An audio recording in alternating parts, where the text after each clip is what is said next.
Now I'm delighted to be able to invite Margi to come and speak to us a little about the friendship of Edmund Blunden and Seigfried Sassoon, about this house, and really delighted that she's going to read one of her own poems to us.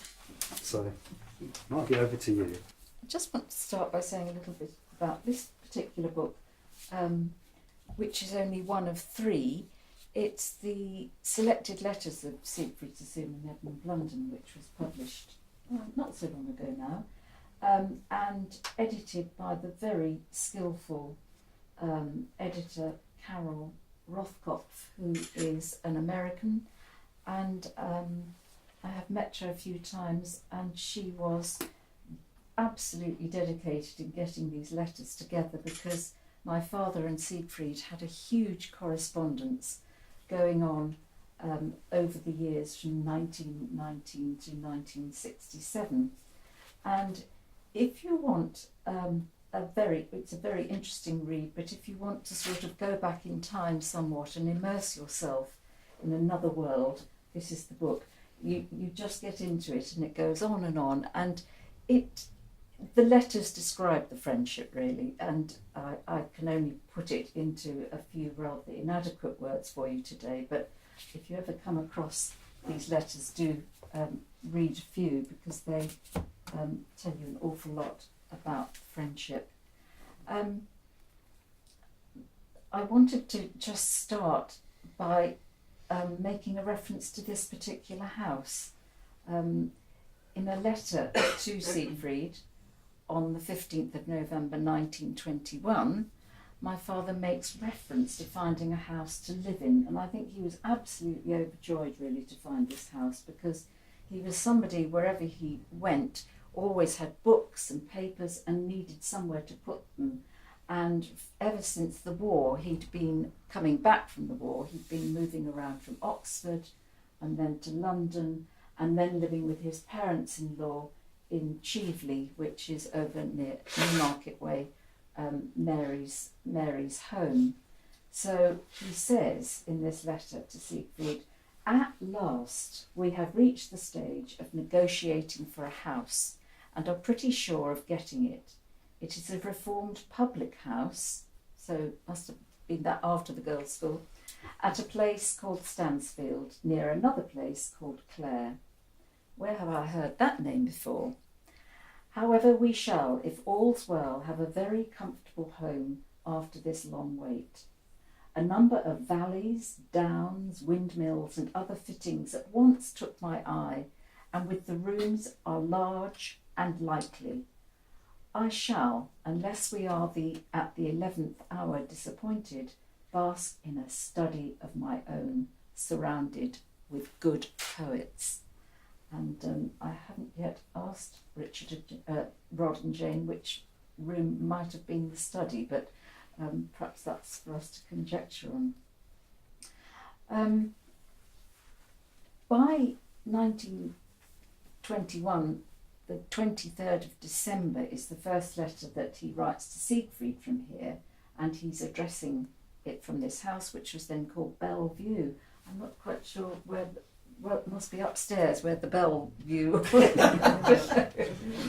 And this was to be their address for his and Mary's address for the next 6 years, although not for his particular time, as Richard was saying, he went off to Japan. My half-sister Claire was born in London, so she came with them here, but John, my half-brother, was born here in 1922. And Richard has already alluded to the fact that my father got quite involved in the village, and I think he was very much a man of community and village, just as he had been in Yalding, his own village in Kent.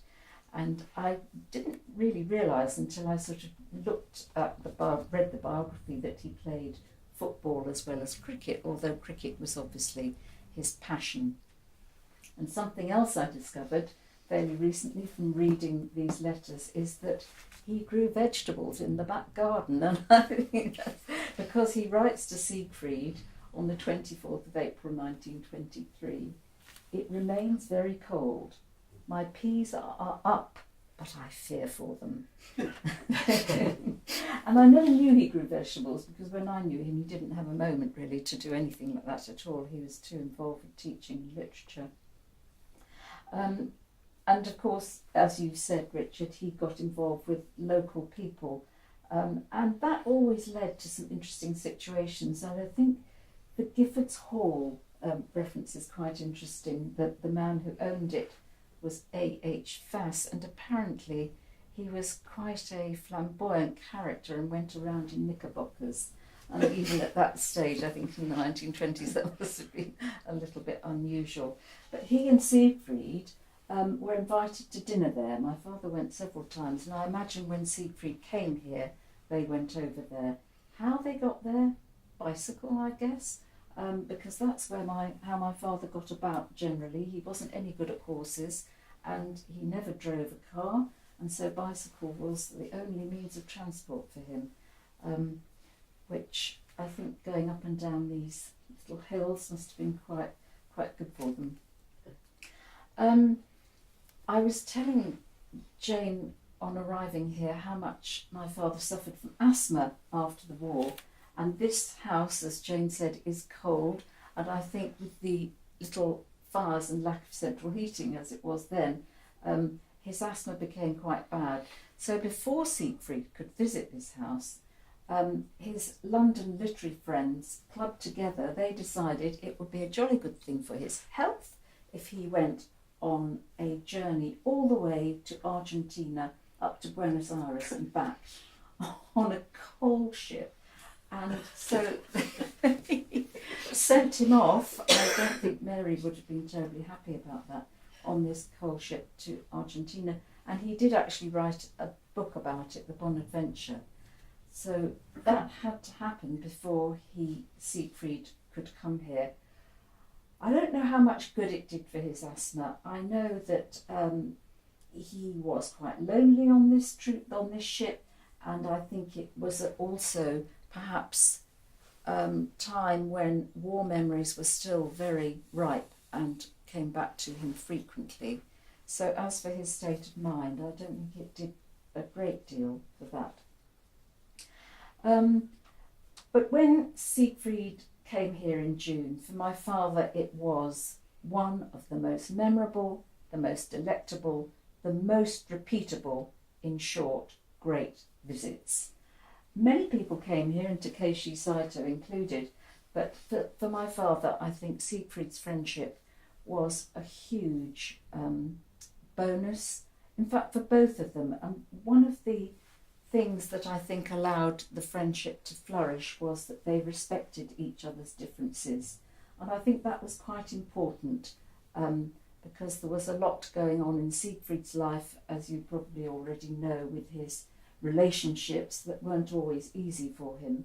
And also my father's life, his relationships with women weren't always particularly easy either. What was it that these two men had in common? Because they both came from incredibly different backgrounds. Siegfried, as you know, was brought up in relative wealth and never had to work for a living, which must have been a huge bonus for him. And 8 miles away in Kent, only 8 miles away, 10 years after Siegfried was born, in 1896, my father was born in London, but in 1900 came to Yalding with his parents. And there his parents were just village school teachers. They always rented places. They had 9 children. There was never any money. It was always, I remember my father saying, it was always on your bread.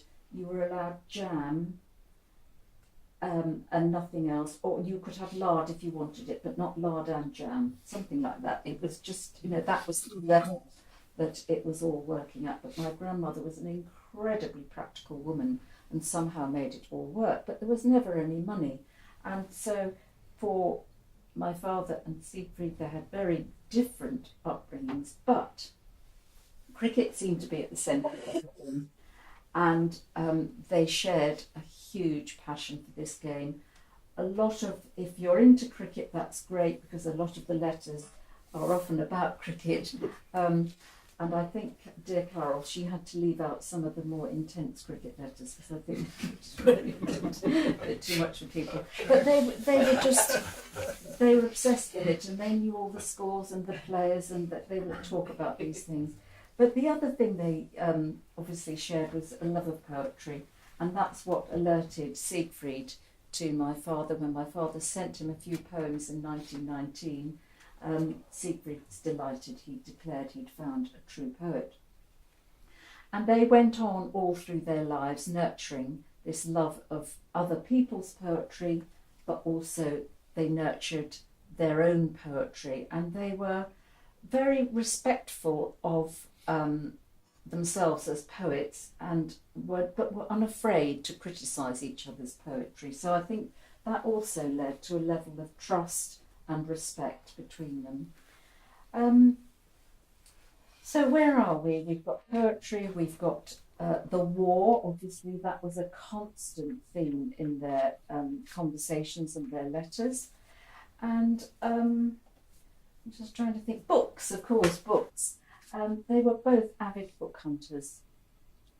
Seigfried could afford to go to the London bookshops and buy whatever he wanted, really, whereas my father would, and he did used to take me sometimes to the Farringdon Road of London, and I don't know whether the book barrows are still there.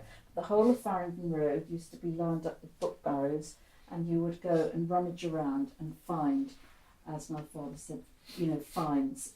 He would never pay more than sixpence for a book. That was his little theory anyway. I think sometimes he did pay a bit more, but he was always bringing home a book that he'd found on the book barrows, and he managed to amass in the end a library of 10,000 books, which are all at the University of Ohio now. So that's quite an achievement, I think, although books, as you probably know, can also be a bit of a burden because you have to find somewhere to put them and you have to take them with you when you go. So that was always something that was part of our lives, very much indeed. But he and Seigfried were always talking about what edition of what they had found, and revelling in their discoveries, I think.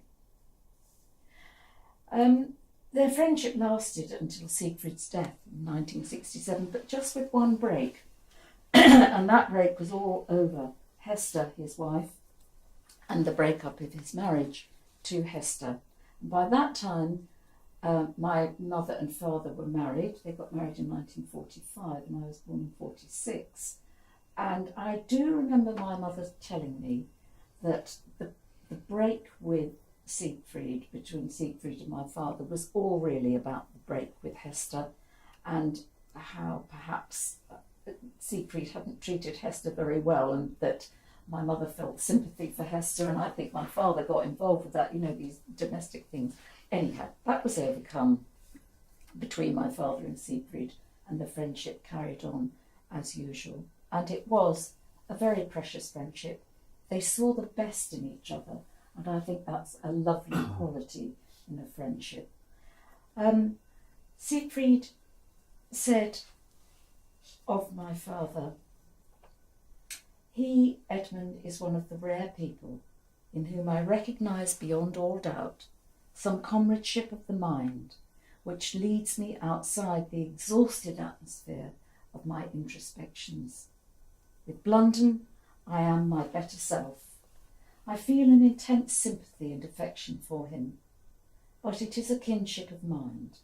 The gross elements of sex are miraculously remote." He also said, which is lovely, I think, on the 17th of June 1929, Seigfried wrote to my father, and this was his wish, and I think, I just hope they got this. "May we walk some day with Crabbe and Clare and Coleridge, and be coached by Alfred Minn, all-round cricketer for Kent, in meadows where all names are one with Grace, the great cricketer, and Henry Vaughan reveals his unknown face." Henry Vaughan, they both loved that poet very much. I'd like to conclude just by reading a poem which it just kind of came to me. We'd been to the battlefields, Martin and myself, on one of these War Poets tours with the War Poets Association, and I was sitting on the coach on the way back, and this little poem just tumbled really out of my mind. It is dedicated to my father. When we were young, he was 50 when I was born, and 60 when my youngest sister was born, and there were 4 girls. So you can imagine what a noisy bunch of children we were. And he was a man weighed down at that stage in his life with PTSD. And I have spent much of my adult life trying to understand what that war was like for him and how it affected him. He was at once the most lovable and the most loving man, but at times he could succumb to those fierce memories of experiences which are beyond our knowledge. And those experiences turned into hauntings too raw, too deep to be expunged by the creative talents he possessed. And what I came to understand was that he lived in 2 parallel worlds, encompassing the war and the present. Whilst the unconscious was at work at night when the war came to life, during the day he worked and overworked to keep the overspill at bay. And as his daughter, I became the witness to the expression of his war, and at times it wasn't pretty. But just as his love, closeness and compassion for his comrades overrode the difficulties they all endured, so I too feel a love and admiration for this man which will never be eclipsed. And here is this little poem. I called it Survivor, and I think that's how I saw him, and I think that's what his war poetry is really all about. Survivor. I've caught up with you. Years passed, I had no questions. Let the whole thing remain in the spent wood, the trampled chalk, the mangled village, the river unusually yellow. I heard the names you spoke, the men, Tice, Collier, Dugan, your friends, your dear friends. The places, Festubert, Ancre, Thiepval, Pop, Ypres, Saint-Omer, not understanding anything except wondering why your angry voice should spring from one so mild, your skin so soft should weep at night, and your body startle to the childish cries we made when running in and out. Thank you.